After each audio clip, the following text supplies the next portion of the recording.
Videos کے اپنے کرنا کام کی چیز بتاتا ہوں. میں نے انٹرنیٹ پر ایک ایسا بندہ تلاش کیا کہ اس نے قید تنہائی کاٹی ہو, تو مجھے یہ بندہ ملا. اس کا نام رابرٹ کنگ ہے. رابرٹ کنگ جب برسوں قید تنہائی سے رہا ہوا تو اس کا ایک انٹرویو ہوا.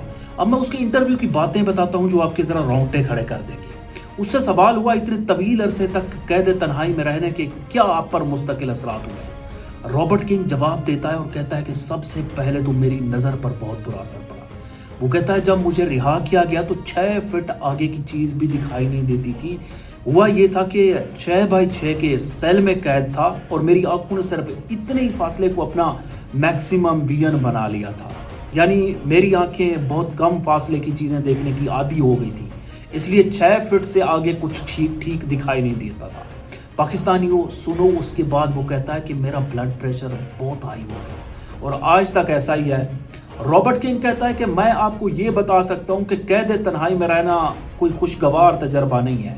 یہ یقینی طور پر انسان کو بہت زیادہ گھسا دیتا ہے, کمزور کر دیتا ہے اور اندر سے توڑ دیتا ہے.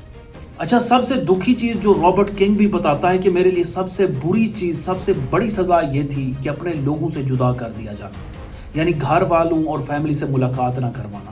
رابرٹ بتاتا ہے کہ صرف ایک بات میں جانتا تھا, جب آپ قید تنہائی میں ہوتے ہیں تو اسے بیان کرنے کا بہترین طریقہ میرے لیے یہ ہے کہ روح روتی ہے اور مجھے لگتا ہے کہ دماغ سکڑ جاتا ہے.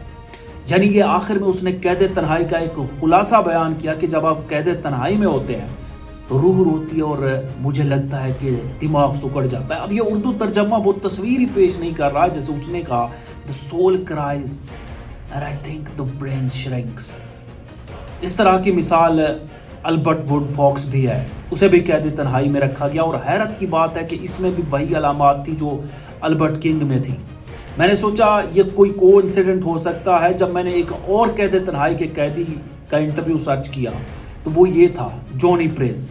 اس میں بھی وہی انزائٹی اور باقی قید تنہائی میں لاحق آرزوں والی علامتیں. اور یاد رہے کہ رابرٹ کنگ ہو, البرٹ فاکس ہو یا جونی پریز ہو, یہ سب ایک عام قیدی کی قید کاٹ رہے تھے.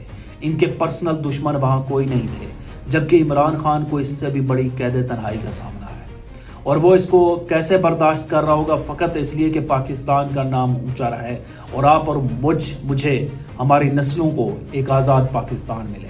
اگر آپ بھی آپ اور میں نہ سمجھیں تو ہم ہیں ہی اسی لائق.